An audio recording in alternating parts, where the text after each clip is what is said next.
So for our next problem, okay, again, this is said to be an improper fraction because our numerator has a exponent larger than denominator.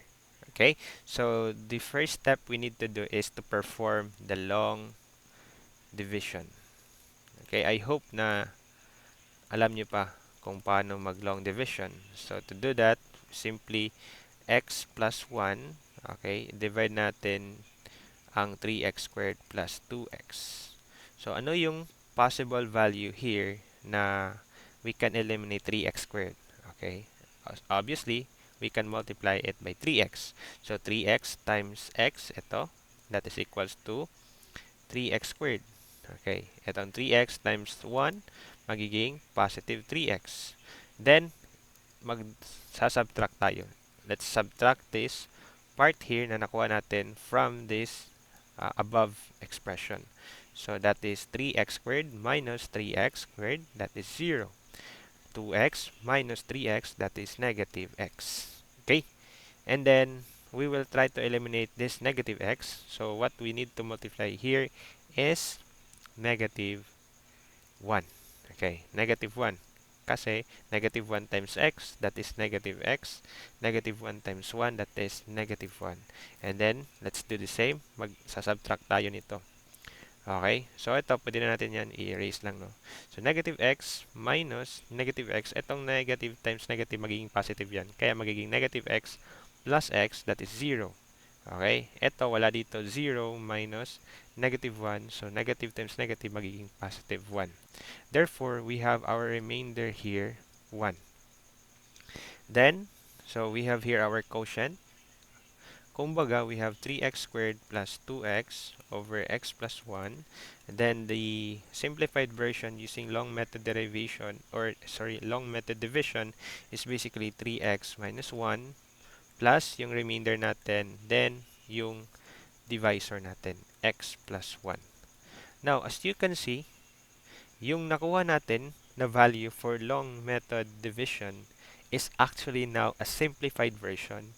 And then we can say that this 3x minus 1 plus 1 over x plus 1 is said to be now our partial fractions. There are cases na ganito, no? After long method division, makukuha natin yung partial fractions. But in cases like meron pang pwede ma-simplify, then we'll do the case 1 or case 2 or case 3 and case 4. Okay? That is for this problem. Now, let's proceed to the case 2. How about kung yung linear factor natin, yung sa denominator, is repeating? Okay, repeated linear factor. Ito yung form niya. So, again, same lang pa rin. You copy x minus a, pero yung exponent niya 1 dito. Then, copy nyo lang ulit yan, pero this time will be squared na. Okay? Sige, let's say tayo na example para mas malaman natin kung paano to i-perform. Okay? So, okay, hold on. So, dito tayo mag-solve nito, no? Okay. First step is to, let's try first to factor the denominator. So, let's copy the numerator, x plus 4. Okay, this one will be, we can factor out x actually. So, mangyari niyan, x squared plus 6x plus 9. Is that correct? Yes. And then, we have here x plus 4. Then, we have x. Then, we can factor this further. Okay, the factor of that is x plus 3. Then, we have x plus 3. Wherein yung x plus 3, they are equal. So, pwede lang yan squared. Okay? So, we have here a linear factor that is being repeated. So, kapag ganyan daw, okay, yung form ng ating partial fractions would be, unahin natin yung ito. This is a linear factor that is distinct. So, that is a over x plus, okay, b dito. Then, you copy the x plus 3, isa lang muna. Plus c over x plus 3. This time, dalawa na dapat. Okay, ganyan yung magiging partial fractions pattern natin. Okay, same pa rin sa ginawa natin kanina. Okay, ito na lang, no? Same pa rin sa ginawa natin kanina. Okay, we will be dividing, or sorry, we will be multiplying all terms by this exact value. So that is x times x plus 3 squared. So that we can eliminate the exponent and the denominator here. So, mangyari niyan, that is x plus 4 lang. Equal to, ito naman, we will multiply it by this, with this value here. Sorry. We can multiply this value to this value here. So, we can just basically cancel x. Ito, cancel x. So, matira niyan, that is a times x plus 3 squared. Tama ba? Then, this one, multiply to this one. So, that is b. Itong yung x plus 3, okay, makancel yung isa dito. So, mangyari niyan, b, tas copy yung x. Then, we have another x plus 3. For c, this one, okay, you multiply it with this one, so makancel yung x plus 3 squared, ang matira is c times x. Okay, let's further simplify this one. Okay, that is a, ito guys, that is this one, no? Ito. So that is x squared plus 6x plus 9. Ito naman, bx times x, that is bx squared. Bx times 3, that is 3bx. Okay, plus cx. Okay? And then, ito, further simplify pa natin or expand x plus 4 is equals to ax squared plus 6ax plus 9a plus bx squared, copy, plus 3bx plus cx. Yan. Okay. So, this time, kukunin natin yung coefficient nila.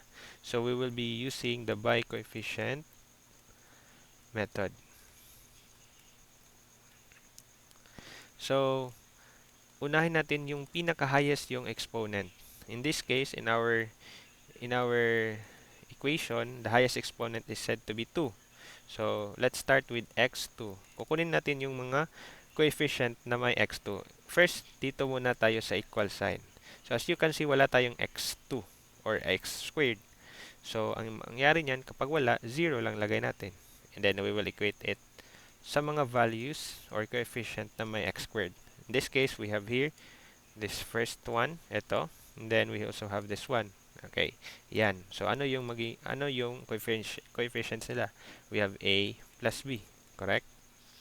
How about kapag x naman? Okay, pababa lang tayo. So, x squared minus 1. So, magiging x na lang. Ano naman yung mga coefficient na may x? Ito, may coefficient itong 1. So, that is 1 equal to, ito, we have this one.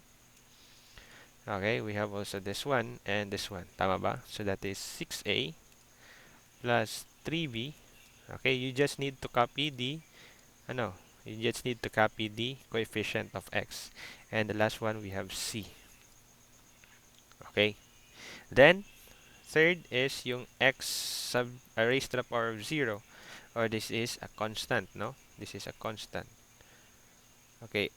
X raised to the power of 0, any value or any variable raised to the power of 0 is always a constant. Ano naman yung constant dito? This is 4. Dito, ano naman constant? We have 9a. And the last one, wala na. Okay, 9a lang. Tama ba? So, therefore, from this first equation, we can say, from this last equation, sorry, this is the first, second, and the third equation. Okay, dito na lang ilagay. Dito ko na lang ilagay, no? So, this is our equation 1. This is our equation 2. This is our equation 3. Now, as you can see, from equation 3, makukuha natin readily si A. So, that is basically, okay, 9a, unahin na natin si 9a is equals to 4. Therefore, your a is equals to 4 over 9. That is your a. Kuha ba? Now, from equation 2, from equation 1, so if yung a natin is 4 divide 9, so we can say a 4 over 9 plus b is equals to 0. Then b is just the negative of 4 over 9. Okay? And then for our C, so kunin natin from equation 2, so if yung A natin nakuha na natin at yung B natin nakuha na din natin, we can simply solve for C. So that is 1 is equal to 6. Yung A natin again, that is 4 times 9 plus 3. Yung B naman natin is negative 4 over 9 plus C. Okay, we can solve for C. Okay, kunin na natin yung calculator natin, no? So that is 1 uh, alpha equal sign 6. Then we have here 4. Then we have 9. Okay, plus 3. Then we have negative 4 over 9. Then yung x natin would be c, alpha x. Then shift solve. Okay, equal. Okay, so that is negative 0.333. Or in decimal, okay, in decimal that is equal to negative 1/3. So this is negative 1/3. But again, you can also transpose this one. So ito guys, transpose lang dito, ito din transpose dito. Then you do the calculation. So same na pa rin, negative 1/3. Now we now have the value for A, B, and C. Therefore, going back to our partial fractions in this form. So therefore, therefore